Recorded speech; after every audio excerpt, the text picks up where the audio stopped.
Al-Fudayl ibn Iyad, rahimahullah, ce grand savant, il a rencontré un homme. Et Al-Fudayl, ce savant, dit à cet homme, Kam umruk? Il lui dit, quel âge tu as? Il lui dit, j'ai 60 ans.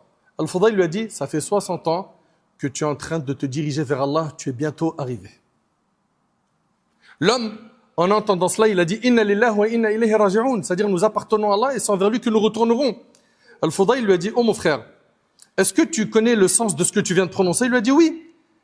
Il lui a dit, je sais que je suis un serviteur d'Allah et que je vais retourner vers lui. Al-Fudayl lui a dit, mon frère, quiconque sait qu'il appartient à Allah et qu'il va revenir vers lui, doit garder en tête qu'il sera un jour debout et questionné auprès de sa majesté. Et quiconque sait qu'il sera debout devant Allah questionné, qu'il prépare les réponses à ces questions dès maintenant. L'homme, en entendant cela, a pleuré.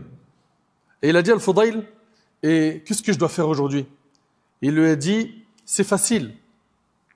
Il lui a dit, dis-moi qu'Allah te fasse miséricorde. Il lui a dit, que tu craignes Allah dans ce qui te reste à vivre, Allah te pardonnera tes péchés passés et tes péchés futurs. Et ça, c'est un message que j'ai à m'adresser ainsi qu'à vous.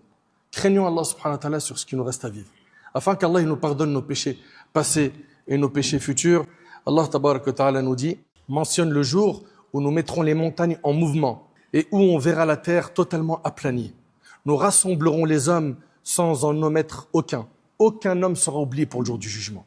Ils seront présentés en rang devant ton Seigneur et on leur dira, vous voilà venus à nous tels que nous vous avons créés la première fois. Pourtant, vous prétendiez que nous ne vous fixerions pas de rendez-vous. On déposera le registre des actes de chacun dans sa main et on verra ceux qui se rendaient coupables de kufr, effrayés par son contenu, dire « Malheur à nous !» Qu'a donc ce livre à n'omettre aucun péché mineur ou majeur sans le mentionner. Dans leur livre, ils trouveront tout. Tout ce qu'ils ont accompli leur sera exposé. Ton Seigneur ne lèse personne.